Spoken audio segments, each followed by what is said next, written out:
The Ottoman Empire attempted to besiege Constantinople and end the Byzantine Empire on a half-dozen occasions. But these sieges were interrupted by the Crusades, civil wars, rebellions and the invasion of Timur.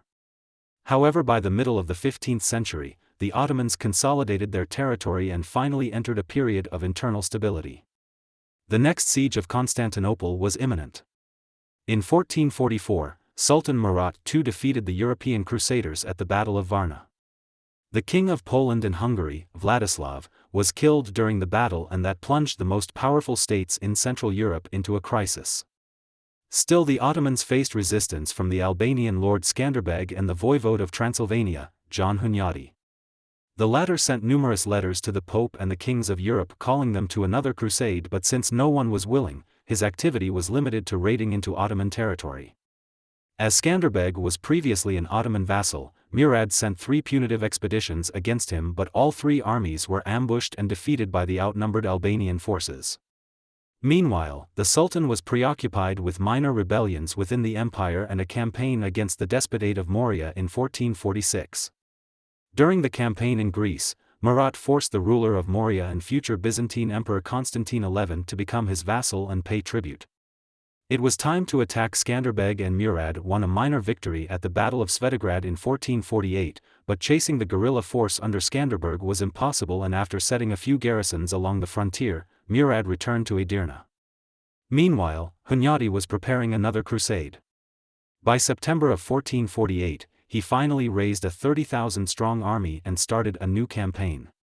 He was hoping that the despot of Serbia, Durad Brankovic, would join him, but the latter was an Ottoman vassal and refused, so instead Serbian lands were raided.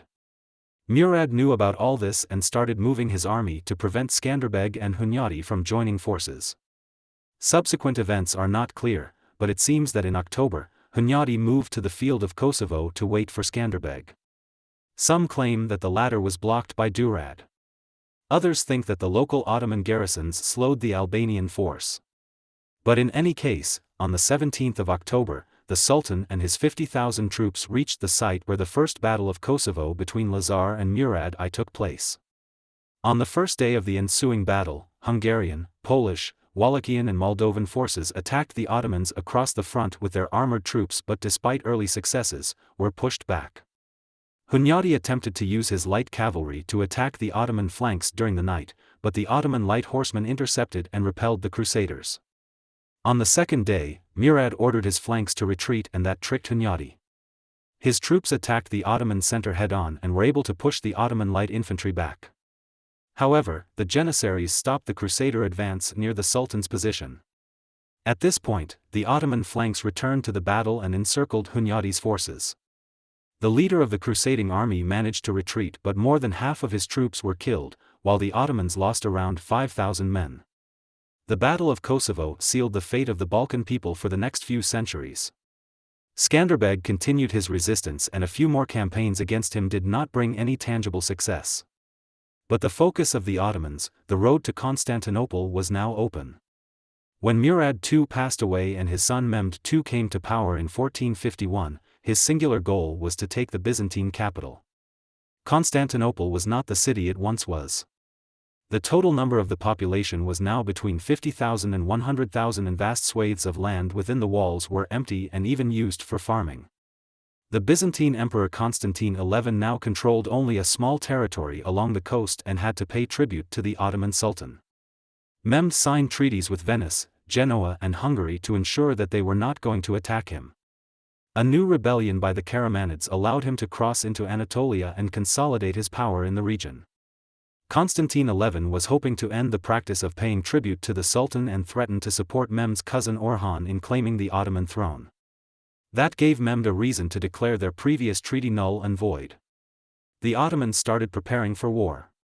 In April of 1452, the Sultan gave orders to build a fortress called Rumeli Hisari on the northern end of the Bosphorus to prevent any ships from assisting Constantinople from the Black Sea. The fort was built by the end of August, and Constantine had no other choice but to start bringing his subjects into the city, storing up supplies and sending pleas for help to the European states.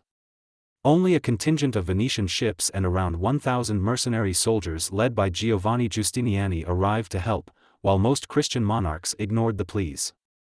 The Ottomans had more than 100,000 warriors, 69 cannons, and 126 ships under the overall command of Mehmed II against 7,000 professional Byzantine troops, among them 500 Ottomans of Prince Orhan and a dozen or so cannons and 26 ships.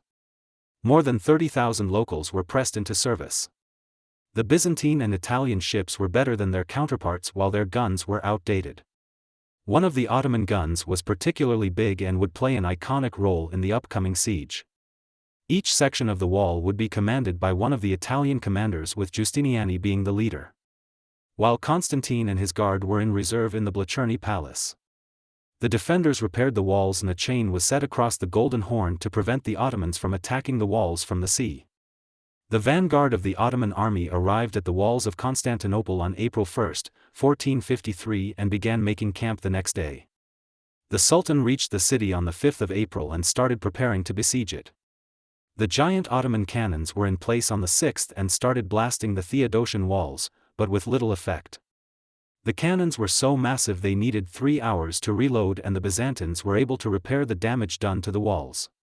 On the 7th, the Sultan ordered his light infantry and skirmishers to assault the walls, but the defenders easily repelled the Ottomans. Unfortunately for them, their biggest cannons were lost in the accident and their smaller ones were not capable of doing much damage. The Byzantines attempted a few sallies on the 8th and 9th, but no positive results were achieved. The Ottomans started battering the city walls on the 11th, and this bombardment continued until the very end of the siege. On the 17th and the 18th, the Ottomans attempted night assaults, but the defenders held on. On the water, the Ottoman fleet was unable to penetrate the chain and move into the Golden Horn. On the contrary, a few Venetian ships arrived and joined the defenders on the 20th of April.